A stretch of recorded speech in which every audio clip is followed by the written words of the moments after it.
A government-induced, taxpayer-funded spiritual retreat in Washington, D.C. Did 4 months in jail for a little shotgun civil disobedience, and spent 2 months in solitary confinement. But it was certainly an enlightening experience. I mean, how many of y'all? This is actually a really fun thing to ask when you can start a talk by saying something like that. How many people in this room have been to jail? Yeah. How many have been detained? Keep your hands up. How many have been detained by law enforcement?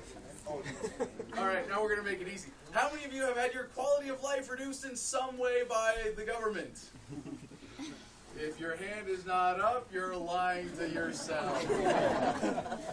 So, it's been an incredible experience, and I feel like I've matured in ways that I didn't even think were possible over the last year. And it's really humbling to go through something like this and realize that the process never stops. And in a way, it was through forced meditation that I learned even more about myself than I thought was possible.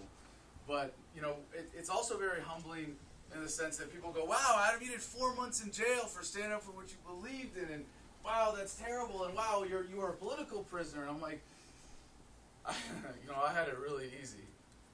And I'm sure most people in this room have studied these issues. You're familiar with the police state. I mean, how do you live in America and not have some familiarity with it?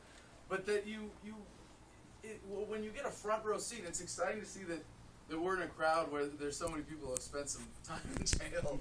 Not that that's a good thing in and of itself, but until you get a front row seat for this injustice, you know, you feel the wheels of injustice grinding backwards against the bodies of everybody who's caught in the machine. Until you get to feel that firsthand, you know, it's kind of tough to read stories online and see that and not have a sense of what it means to an individual's life.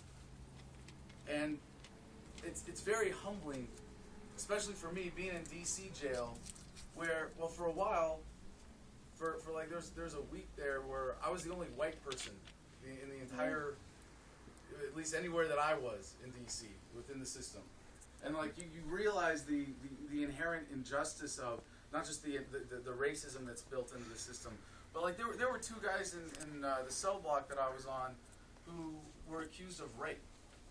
And of course, the system goes after people that are accused of the most heinous crimes because there's no one there to stand up for them, right?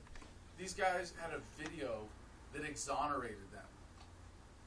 And they did 10 months pre-trial, waiting for a jury trial at which they were found not guilty. They were MMA fighters, actually. One of them, like in the prime of his career, up and coming, just cut down. And of course, being government means never having to say you're sorry, never having to make up for that. That time is something that they're never going to get back. There was a guy who had been a boxer. His niece came after him on a PCP trip with a fire poker. And he killed her with a kitchen knife. Pretty clear-cut case of self-defense, really horrific story. The guy's just totally distraught over this. He's in jail for over a year, pre-trial wrangling, all sorts of bullshit going on there. He's a little punch drunk. He's a little bit slow from all of that. Not the most educated guy. I helped him write a letter to the judge for leniency, and because he had been convinced by the public defender to take a plea deal. He got 14 years. The next week, he got transferred to a federal prison and hung himself. And yet, for me, this was still, I mean, not nearly as difficult as what was going on the outside.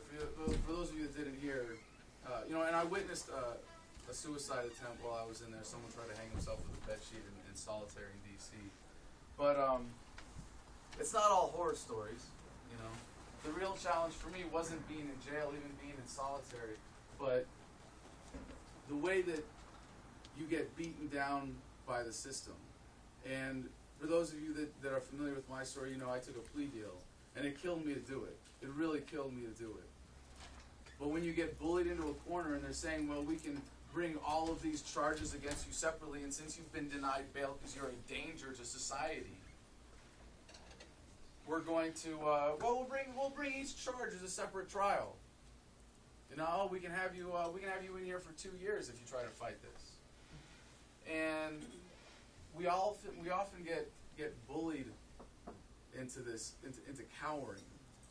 And I think one of the most powerful things that's going on today with the internet, with the way that this kind of activism brings people together, is that people get a chance to tell their stories. I mean, how many of y'all have been in a room where you were called to raise hands for how many people have been arrested? You saw half the hands in the room go up. More than half, right? How many times do we experience these things and then feel like, well, we should be ashamed? That we should be bullied into submission, and government depends on that. Government thrives on that, making you feel that you're alone. And what's so beautiful to see is the way that people are coming together and realizing that we are not alone. We are not alone in our pain, in our anger, in our hatred, in our depression, in our suffering under government today. But there's a way to move past all that, and that's part of what I discovered in my forced meditation time. We're going to come back to that. So, my experience started, of course, with the civil disobedience action on Independence Day, where I racked a shotgun at Freedom Plaza in between the White House and the Capitol. And my assistant, Sierra, I think she's in the back here, who's traveling with us across the country. And by us, I mean me and my dog, Baloo. We relocate from Virginia to California. By the way, I'm banned in D.C. for the next 2 years. Yeah.